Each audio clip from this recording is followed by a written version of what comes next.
We're here in Crestwood Hills today, the Brentwood neighborhood that was developed after World War II in the late 40s by the Mutual Housing Association. It was founded by 4 musicians who were in World War II together and came back. There was a major housing crisis. People were living in Quonset huts and tents down by Union Station.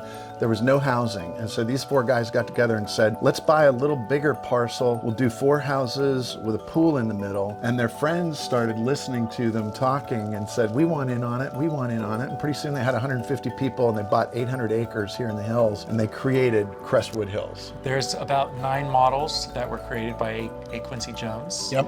And then this model specifically is 111X. This is actually a landmark. It's registered as a historic cultural monument, I think number 77 in the city of LA. Oh no, sorry, 722. And it has significant tax benefits through the Mills Act. Interestingly, the neighborhood rejected the idea of a historic preservation overlay zone to protect the homes. And so Cory Buckner, the architect who renovated this house, spearheaded the registration of these 15 A. Quincy Jones landmarks to protect these individual homes. But it's kind of sad they didn't do an HPOZ up here. Should we go in? Yeah, let's go in. So here in model 111X, we see the post and beam architecture with the gabled roof, the beam with the baffles that support the uplights and wash the ceiling. You see the 2x decking.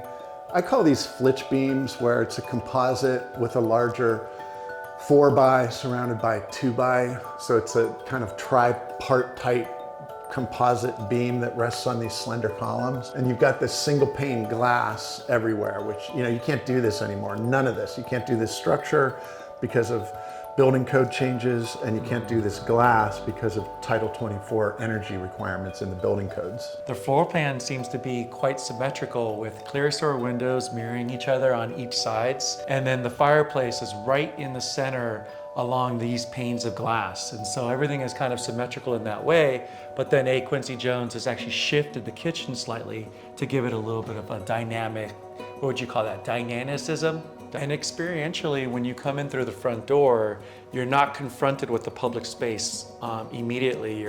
You get a glimpse of the kitchen, and then you come around, and then you're led into the actual space, and it's kind of a big wow moment because you're getting a glimpse of the pool and the view. But experientially, he's put the floor plan wise, he's put the dining room table just a little bit higher. And I love that kind of dynamic. And that's one thing that those 9 different plans did, that this was a plan that responded to the topography of the site. And so you step down from the kitchen entry level into the living level and down again into the bedrooms because that's the topography of the site.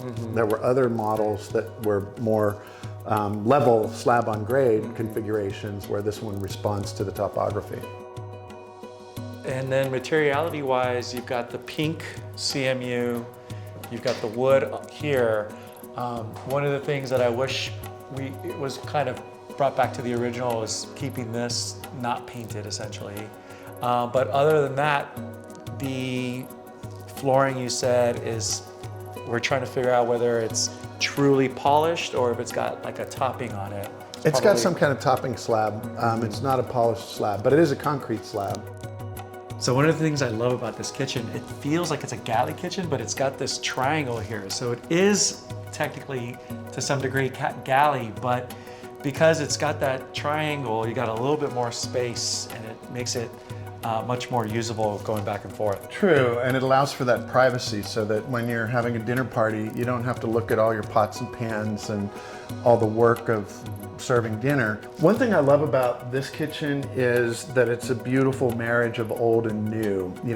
This was not a restoration, this is a renovation where the developer, owner, and the architect collaborated to introduce new finishes and preserve old. So they've got these cabinets with the original pulls, but they have an integral stainless steel countertop and sink and new Gaggenau, appliances, Miele, the kind of cutting edge appliances and fixtures mixed in with the old, which I think is really ingenious. This is one of the original bedrooms, if I'm not mistaken, and the things that jump out at me are this, here's that cruciform column again, where you've got kind of a, a cross-shaped column supporting the beams. You've got this beautiful vertical grain fir, the bent plywood handles, the clear story window, and then the pink block that runs as kind of a datum through the house. We'll see it in the second bedroom where that pink block kind of takes you from inside the house to outside the house in several directions. One thing I like about a lot of these mid-century homes are the ability to go out into exterior space right from your bedroom. And I think a lot of the times these newer builds don't take that into consideration and kind of makes it really tight. But the ability to have the pink block extend out into the exterior and grab that space makes the bedroom feel bigger than it really is. So this is the third bedroom. We really need to go back and look at that original plan, because in the 111X of the original design, it was a 2-bedroom, 2-bath house. Now it's a 3-bedroom. And my understanding is that they enlarged, this is considered the primary bedroom. This has been enlarged a little bit, I believe, pushed out that way to also enlarge the primary bathroom. And so that added not a lot of square footage, but there have been some changes from the original plan. I love this little room. It's kind of like the bathroom on a ship, and it's sort of like the Vitruvian Man, like I can touch everything in this room. But because of the clear story window, you have all this light flooding in. And the thing I really respect about Cory Buckner and Michael LaFetra is that they didn't introduce luxury materials. They didn't go Carrara marble on this, for example. And I won't mention any names, but we've seen some pristine architecture kind of, I won't say ruined, but drastically changed. This is like a simple off-the-shelf dowel tile and, really clean lines, soap niche, and nothing fancy, which is, these houses weren't anything fancy. They were low-cost modern architecture for service people returning from World War II. Let's take a look outside. As we're going out, I see again the fireplace and that pink block, taking your eye right out to the pool area. And this again is that meticulous restoration, renovation, where somebody painted this thing white back in the day, and Michael LaFetra and Cory Buckner sandblasted it or water blasted it back down, so you see that beautiful custom Angelus block with the red pigment. Yeah, I really love that it extends past the interior into the exterior. It feels like this block that got put into the building. Yeah, it's sort of half in and half out. Yeah. And that's this whole house, is like are you inside or outside? You're sort of half in and half out at all times. Right. The architect made the decision to take this element out beyond the cruciform column, and it's like that old school manual drafting technique where you would take a horizontal line just beyond the vertical, or the vertical line just beyond the horizontal, to create that kind of lively, dynamic condition. Yeah. So he brings the composite beam out beyond the face of the building envelope and then tapers the edge and applies this fascia. And as we drive around the neighborhood, it's not a historic preservation zone. They're individual landmarks. And so a lot of these houses have been bastardized beyond belief, and you look at it and you're like, what is that? And then you see that, and it's an A. Quincy Jones underneath all that garbage.